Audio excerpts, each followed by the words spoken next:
Bagaimana kalau perusahaan tidak membayar gaji karyawannya? Hutang.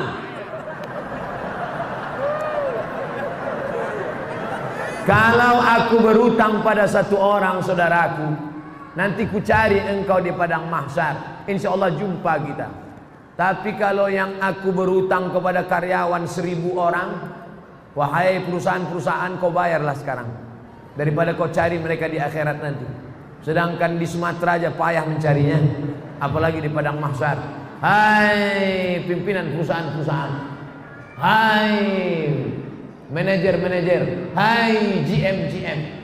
Yang Ustaz tunjuk ini siapa? Kamera. Mana tahu kebetulan dia nonton streaming. Bayar hutang, bayar. Al-wa'du dain, janji adalah hutang, dan hutang akan diminta pertanggungjawaban di hadapan Allah. Sekecil apa hutangmu? Faman ya'mal mithqala dzarratin khairan yara. Hutang sebesar biji sawi akan dituntut di hadapan Allah Subhanahu wa taala. Bapak Ibu calon jamaah haji, sebelum berangkat bayar hutang-hutang. Bapak nangis kenapa? Hutang saya banyak Pak Ustaz. Tapi Bapak kaya, masa nggak sanggup bayar hutang? Bukan nggak sanggup bayar, orangnya nggak tahu di mana Pak Ustaz. Hutang apa? Dulu waktu sekolah makan bakwan 3 bayar 1.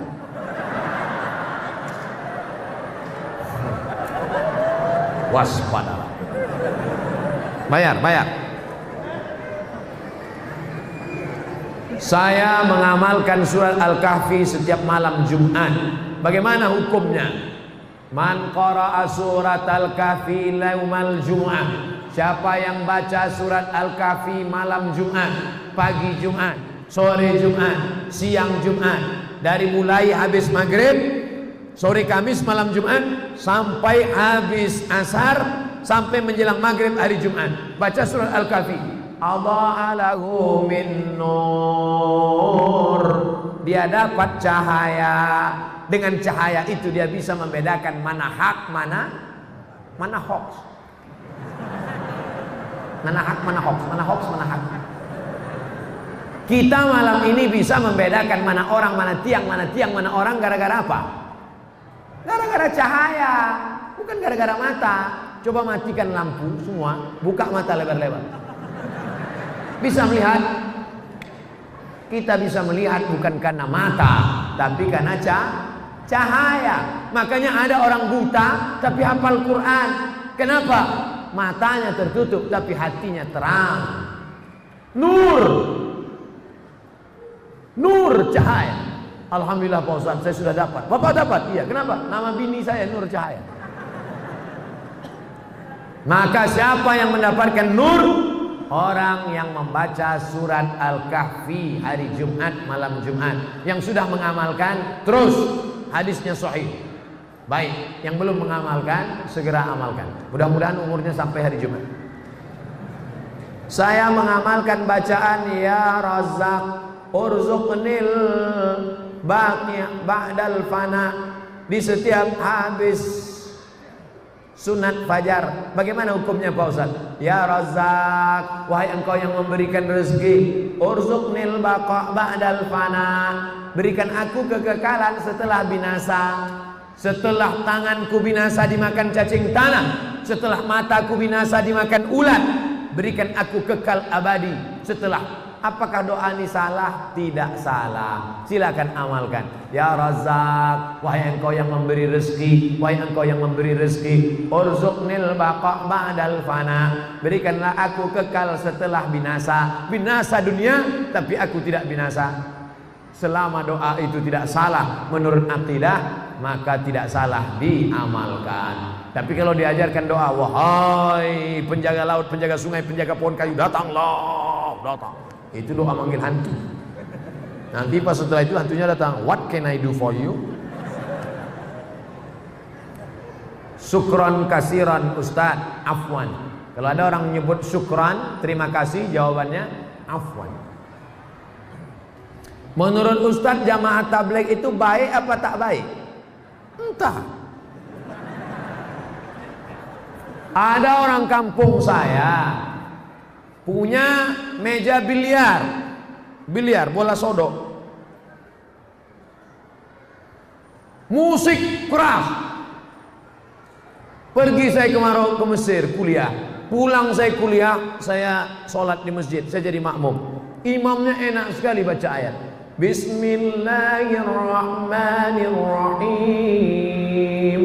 Alhamdulillahi Rabbil Alamin. Siapa ini imam? Rupanya yang punya meja biliar dulu. Selesai sholat saya tanya, abang yang punya meja biliar bertato rambut panjang dulu kan? Iya. Kok bisa abang sekarang? Ada jamaah tabligh datang ke meja biliar. Selama ini ustadz cuma di masjid saja.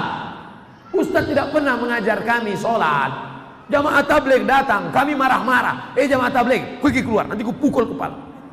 Besok dia datang lagi. Sampai akhirnya kami muak, akhirnya kami ikut dia ke masjid. Ustadz Somad berceramah di masjid. Ustadz Somad tidak pernah ceramah di meja biliar. Siapa yang membuat preman-preman tengik tobat? Siapa yang membuat orang-orang di parkir tobat? Nih jamaah tabligh. Kira-kira jamaah tabligh ini baik apa tak baik? Yang bilang bukan saya.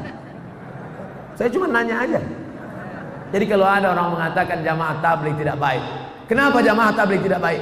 Karena jamaah tabligh pakai sorban, Nabi Muhammad pakai sorban. Jamaah tabligh tidak baik, kenapa? Karena jamaah baik pakai jenggot, Nabi Muhammad pakai jenggot. Jamaah tabligh tidak baik, kenapa? Karena jamaah tabligh mengetuk pintu rumah ngajak sholat. Itu yang dilakukan Nabi Muhammad. Assalamualaikum, ayo sholat. Ustaz Somad kenapa enggak melakukan ini? Saya takut. Orang jamaah tabligh tak ada takutnya. Assalamualaikum, Pak Haji, ayo ke masjid Pak Haji. Jangan ajak-ajak saya. Kau belum lahir aku udah haji. Besok dia datang lagi. Assalamualaikum Pak Haji, Waalaikumsalam. Ayo ke masjid Pak Haji. Jangan ajak saya. Saya sholat di Masjidil Haram 1 rakaat, catatannya 100.000 rakaat. Udah penuh amal saya. Saya udah sedikit lagi masuk surga. Jangan ajak saya. Besok dia datang lagi. Lama-lama Pak Haji bosan, udah kumat jantung. Ayolah. Nih jamaah tabligh. Kira-kira jamaah tabligh ini baik apa tak baik? Udah 2 kali kutanya. Saya punya keluarga. Ini panjang ini. Ini tak pertanyaan tak curhat. Saya punya keluarga. Oke, saya paham. Mempunyai sebidang tanah. Oke. 20 kali 15 meter. Ya. Namun tanah kami dikuasai tanpa hak oleh tetangga kami. Oke, jelas. Dengan ukuran lebar 7 meter. Pertanyaan saya, apakah orang yang mengambil hak tanah kami berdosa hingga akhirat? Qaidah sibrin, sejengkal kau ambil, sejengkal kau ambil, quyida, dililitkan ke lehermu 7 aradin, 7 lapis. Sejengkal kau ambil 7 lapis tanah di lehermu. Apalagi 7 meter? Apakah keluarga anak menantu turut berdosa karena mengetahui bahwa orang tuanya telah mengambil? Ya, yang tak tahu malam ini ku beritahu. Yang pura-pura tak tahu, tak mau tahu, aku kasih tahu. Andai tanah ustadz yang dibuat orang begini, apa tindakan ustadz? Ku lapor ke Pak Kapolres. Ada orang ngejek-ngejek saya, ngejek-ngejek saya di internet, foto saya di model-modelnya, disangkanya saya Ustadz Somad itu baik, maafkan. Enggak. Ustadz, ini ada orang ngejek Ustadz. Kita BAP ke Polda. Berapa tahun? 4 tahun. Tenggelam kan? Jangan macam-macam. Apa gunanya di sebelah kanan Pak Kapolres, di sebelah kiri Pak Dandim, ya kan? Kita jalan sama Pak Wakil Gubernur, ada Pak Bupati. Inilah masanya. Main kan? Ustaz, bagaimana hukumnya baca doa tahlil dengan perantara membakar kemenyan? Di Mesir pagi-pagi itu ada satu petugas yang bakar menyan di seluruh toko-toko. Di toko keliling bakar menyan. Keliling. Saya waktu pertama sampai di Mesir, wah, nampaknya orang Mesir manggil setan juga. Setelah lama-lama di Makkah, saya lihat menyan itu berbungkal-bungkal. Rupanya menyan itu bukan mau manggil setan, tapi untuk pengharum ruangan. Ketika datang Habib Umar bin Hafiz yang dari Yaman, Hadramaut, dibakar juga di Istiqlal, dibakar. Cuman bukan menyan, tapi serbuk kain, namanya un. Bahasa kitanya gaharu. Kenapa orang di kampung kita pakai menyan? Kenapa tidak pakai gaharu? Saya tahu setelah saya ceramah di Kalimantan Utara. Saya tanya Pak Gubernur, Pak Gubernur, ya, di sini banyak gaharu. Banyak. Berapa sekilo? 40 juta yang paling murah. Pantesan pakai menyan. Gaharu mahal. Kalau sampailah 40 juta itu kita letakkan di ruang tamu, lalu ada kawan yang hidupkan, itu kita nangis. Kenapa? Nggak tahan asapnya, nggak tahan. 40 juta bro. Jadi kalau di majelis Habib, majelis maulid, sebelum doa baca, itu untuk mengharum ruangan. Karena dengan harumnya ruangan, malaikat-malaikat suka. Tapi kalau di ruangan itu bau busuk, man akala basolan, siapa yang makan bawang merah, makan bawang putih, malaikat tidak mau masuk. Kenapa? Malaikat tak tahan mencium. Malaikat, apalagi jengkol sama petai. Tapi kalau gosok gigi dulu boleh. Jadi kalau ada orang membakar menyan, membakar gaharu, tujuannya untuk mengharumkan ruangan, tidak apa-apa. Tapi kalau dianggapnya asap inilah yang membawa ke alam apalah, nah, ini tak betul, berarti keyakinannya tidak benar. Jadi kalau ada yang orang bakar, tanya dulu, ini bakar untuk apa? Untuk mengharum ruangan. Dengan harumnya ini, kan harum gak perlu lagi. Masjid kita ada pakai pengharum ruangan. Sekarang ada orang pakai harum, itu pakai bahan kimia. Ada bahan kimia, kita hirup masuk ke dalam, itulah yang menjadi cancer. Tulisannya CANCER, cancer. Orang kita payah bilang cancer, kenapa? Kanker.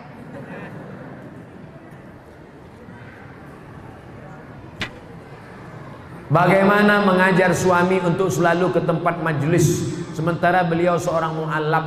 Doa pun kami sebagai istri sudah mendoakan Pak Ustadz. Ini kekeliruan sebagian istri-istri. Hai istri-istri, kalian banyak keliru menghadapi suami. Setelah kalian ngaji, lalu setelah itu kalian pulang ke rumah, suami kalian ceramah. Hai suami, sini sebentar. Assalamualaikum warahmatullahi wabarakatuh. Hai suami, bukan begitu caranya. Bahannya dari mulut ibu, tapi pakai lidah wali.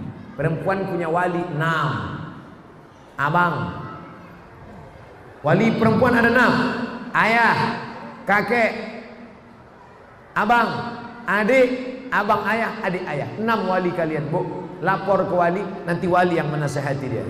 Menantuku, hei adik iparku, sini sebentar. Begitu. Makanya laki-laki mesti ngerti. Nanti kalau abang ipar kalian menasihati, itu bukan dia intervensi. Jangan kamu ngomong, Pak, ini keluarga kami, jangan intervensi kami. Nah, ini nggak ngerti keluarga. Ibu tetap berdoa, kami juga nanti di akhir majelis tetap mendoakan. Mudah-mudahan suami-suami ibu menjadi suami-suami yang baik-baik semua. Ahlan wa sahlan Ustadz di kota Pala, Fakfak. Semoga Allah senantiasa memberikan kesehatan dan keselamatan. Amin. Bagaimana hukumnya orang tua menolak pinangan laki-laki disebabkan karena keturunannya, padahal laki-laki tersebut baik agamanya? Hai para jomblo-jomblo, tenang, Allah bersama kalian. Takbir. Kuat takbir jomblo. Hai bapak-bapak, hai ibu-ibu yang punya anak gadis, dengar baik-baik. Idza ja'akum man tardawna dinahu, kalau datang kepadamu laki-laki baik agamanya, wa khuluquhu, baik akhlaknya, baik agamanya, baik akhlaknya, 2 saja. Jangan kau cari macam-macam. Dua saja. Baik agamanya, baik akhlaknya. Fazawijuhu, nikahkan dia dengan anak gadismu, nikahkan dia dengan adikmu, nikahkan dia dengan cucumu. Illa taf'alu, kalau itu tidak kau lakukan, takun fitnatun fil ardi wa fasadun arid, akan terjadi fitnah yang besar. Kalau mahar mahal, maka zina murah. Maka kalau datang nanti anak lajang ini meminang anak gadismu, meminang adikmu, meminang cucumu, baik agamanya, baik akhlaknya, nikahkan. Siap? Yang bilang siap itu yang punya anak gadis, bukan yang mau minang.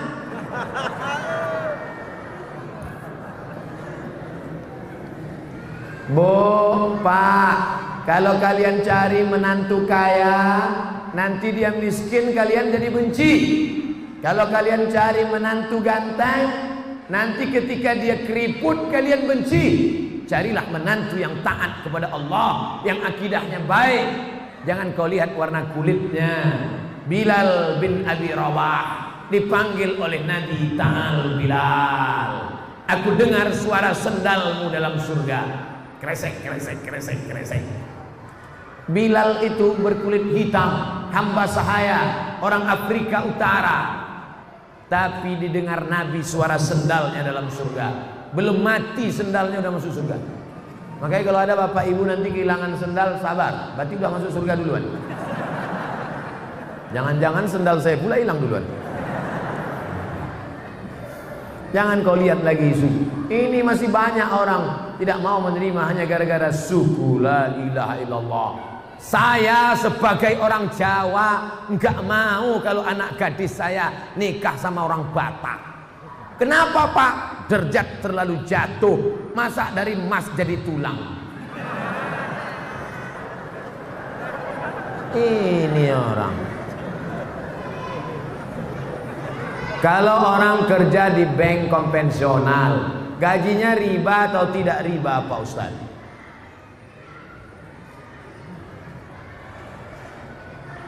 La'anallahu akilar riba. Allah melaknat orang yang makan riba.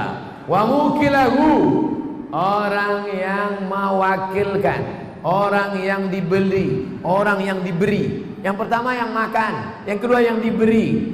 Wa katibahu, pegawai pencatat administrasinya. Wa syahidaihi, yang menjadi saksinya.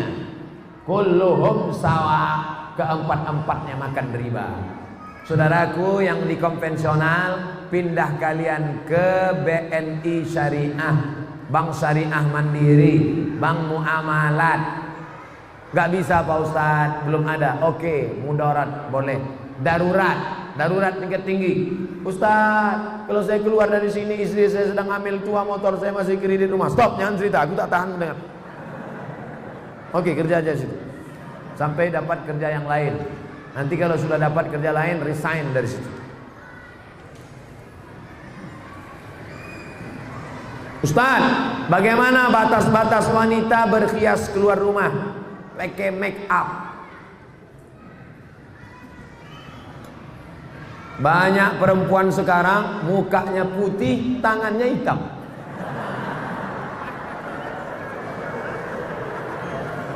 Kau cantik bukan karena bedakmu, kau cantik bukan karena sedomu, kau cantik bukan karena bulu mata alismu, tapi kau cantik karena bekas wudhu tahajudmu. Kau cantik karena bekas cahaya baca Quranmu. Itulah yang disebut dengan inner beauty, kecantikan dari dalam. Ini perempuan banyak bersolek-solek. Sudah tahu AC mati panas dipakai bedak, luntur. Alis ini cukur. Oh, cukur pakai whiteboard. Oh gitu, panas meleleh. Panas ya, iya. Iya, orang senyum semua. Orang senyum. Apa tak senyum, nengok tuyul. Pulang ke rumah mati lampu. Assalamualaikum. Assalamualaikum bang. Istri buka pintu. Allahul qayyum la ta'khudhuhu sinatun wa la nawm lahu ma fis samawati. Ini hantu kok enggak pergi? Ini istrimu bang. Jangan bersolek-solek jahiliyah. Ustaz, saya ini mukanya pucat. Muka saya pucat Pak Ustaz. Nanti kalau saya nggak pakai bedak, orang nyangka saya sundel bolong. Pakai natural, sekedar warna kulit boleh. Pakai minyak wangi menghilangkan bau ketiak, bau bawang boleh. Tapi kalau sampai bau parfum dipakai di luar, imam hilang konsentrasi. Wala na'budu ma'abattum wala antum 'abiduna wala na'budu ma'abattum sampai hilang lakum dinukum waliyani. Yang biasa sekedar menghilangkan bau ketiak boleh, itu namanya natural. Bagaimana konsep pendidikan anak dalam Islam? Sejak dalam kandungan hingga jadi anak soleh, hafiz Quran 30 juz. Ada orang mengatakan mendidik anak itu sejak SD. Sejak SD baru bisa dididik. Ada lagi yang mengatakan mendidik anak sejak pandai berjalan. Tapi yang paling tua pendapat, mendidik anak adalah sejak mencarikan ibunya. Aminah ibunya, maka lahirlah anaknya Al-Amin. Al-Amin akan lahir dari Aminah. Tapi jangan gara-gara ini nanti bapak pulang ngomong sama istrinya, gara-gara kau tidak Aminah maka anak kita tidak Al-Amin. Yang kalian yang lajang-lajang, yang belum menikah, mudah-mudahan ditemukan dengan Aminah. Yang ngomong amin yang belum nikah. Ini anak udah 2, amin. Gak tahu dia istrinya nengok dari atas. Allah sedih. Bapak Ibu yang dimuliakan Allah, cari istri solehah. Dia nanti akan mendidik anak-anak kita. Kita pergi petang, pergi pagi, pulang petang, peras keringat, banting tulang. Kita pergi pagi, anak belum bangun tidur. Kita pulang malam, anak sudah tidur. Kita jarang pulang, nama Toib. Siapa yang mendidik anak-anak kita? Nih mereka. Didik istri solehah. Istri solehah saat mengandung anak dibacakannya Al-Quran. Bismillahirrahmanirrahim.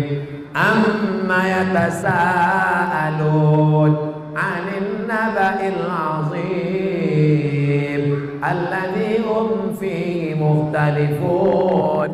Kalla saya'lamun. Masya Allah, 3 kali ganti. Macam penerbangan juga.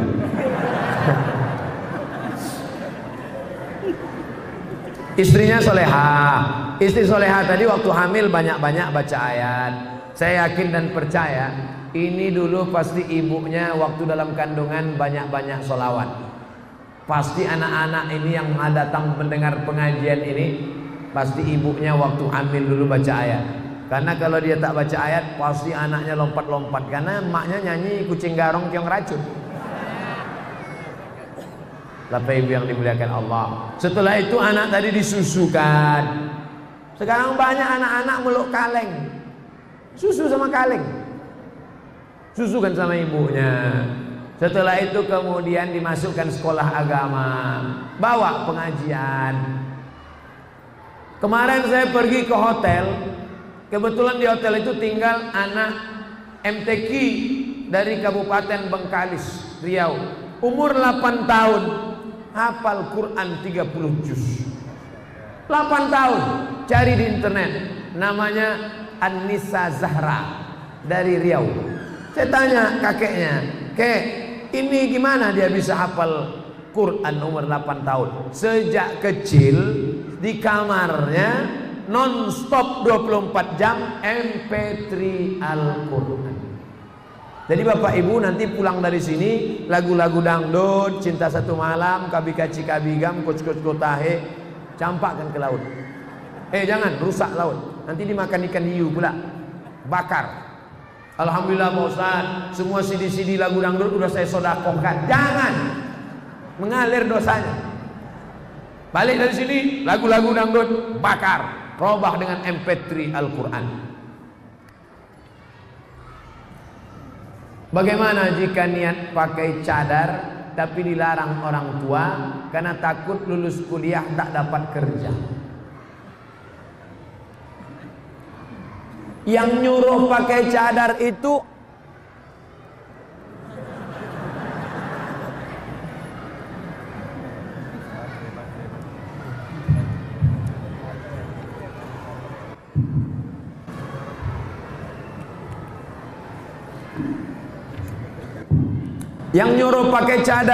Allah apa ustaz? Saya ulang sekali lagi. Yang nyuruh pakai cadar itu Allah apa ustaz? Allah. Yang ngasih rezeki itu Allah apa ustaz? Allah. Kenapa takut pada kerja?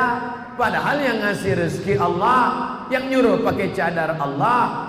Ikhtilaf antara wajib tak wajib. Saya tak mempermasalahkan. Yang sudah pakai cadar bagus. Itulah akidah. Mana akidah kita? Ibu-ibu jangan takut. Kau jangan pakai jilbab, nanti nggak laku. Kau jangan pakai cadar, nanti nggak kerja. Di mana letak iman kita? Di mana letak keyakinan kita?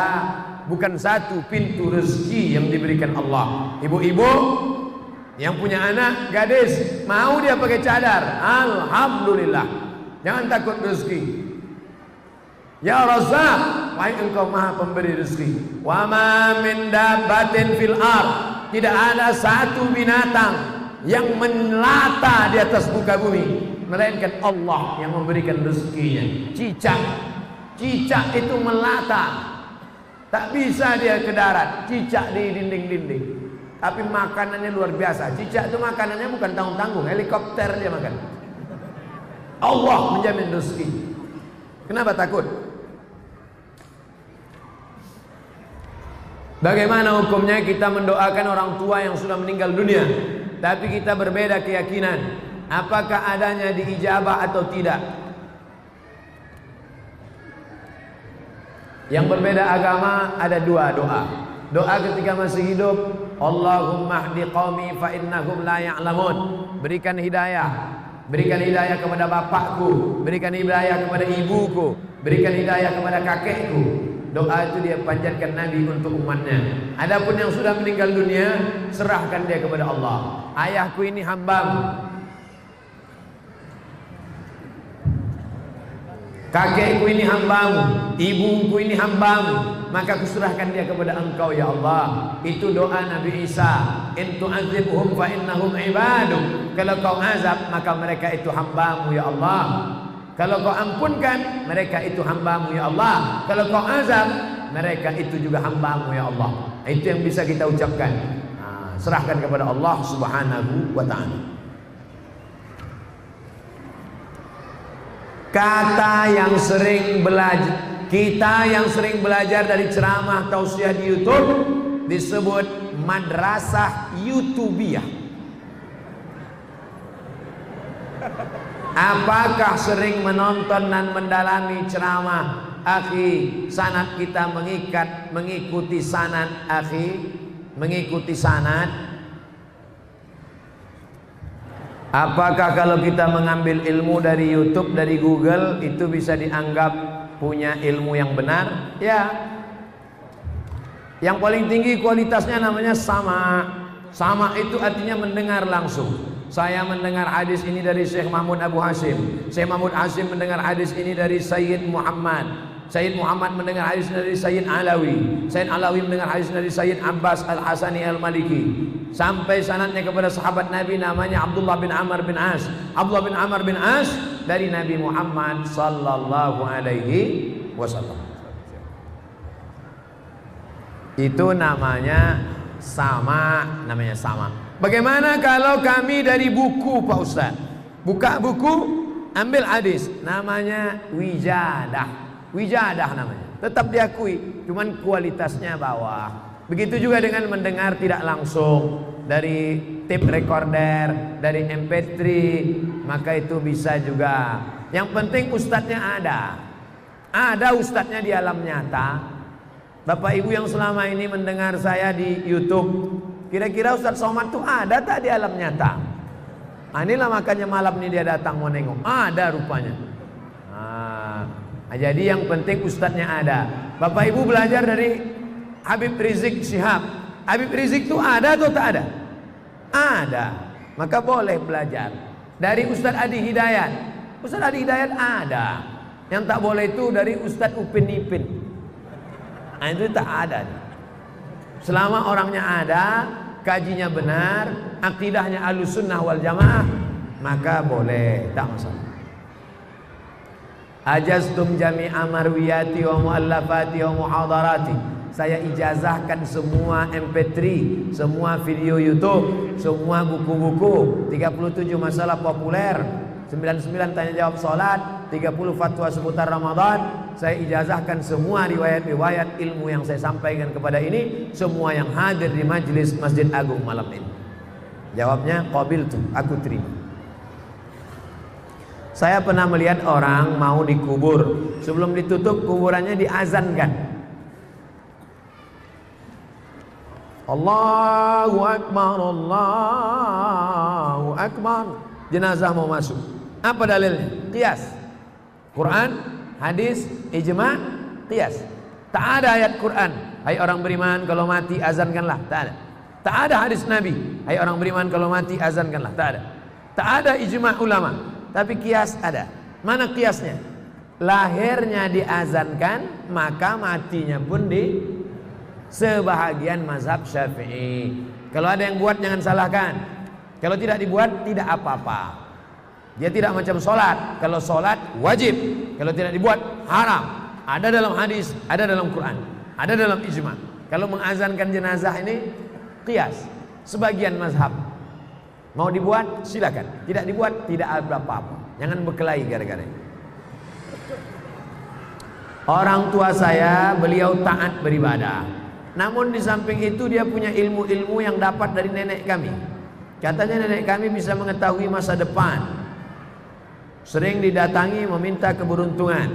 Cara mendapatkan ilmu itu dengan bawa pengorbanan uang dan ayam.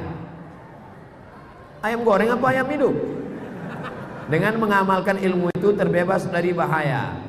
Dan yang anehnya Ustadz, perantara berdoa yaitu makhluk yang disebut amin. Apakah ilmu? Ini ilmu nenek moyang zaman dulu biasanya berteman dengan jin. Dulu jin itu berteman dengan nenek kita. Setelah nenek kita meninggal, dia datang ke bapak kita. Setelah bapak kita meninggal, dia mau datang ke saya. Ketika kita sedang berzikir, tiba-tiba dia datang. Hai Abdul Somad, aku adalah kawan nenekmu dulu. Apakah boleh kita berteman? Tidak. Temanku sudah banyak di fak-fak. Jangan berteman dengan jin. Buka surat Al-Jin juz 29. Fariqum minal insi, ada sebagian manusia ya'udzuuna birijalin minal jinni, mereka minta kepada jin, fazaduhum rahaqa, maka rusak akidah mereka. Akidah, jangan berteman dengan jin, putuskan hubungan dengan jin.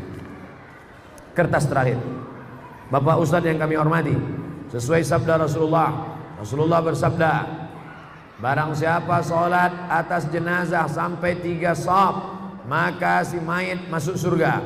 Imam Tirmizi. Yang dipertanyakan, jika seorang dalam hidupnya setiap hari kegiatan rutinnya mabuk, judi, mencuri, merampok,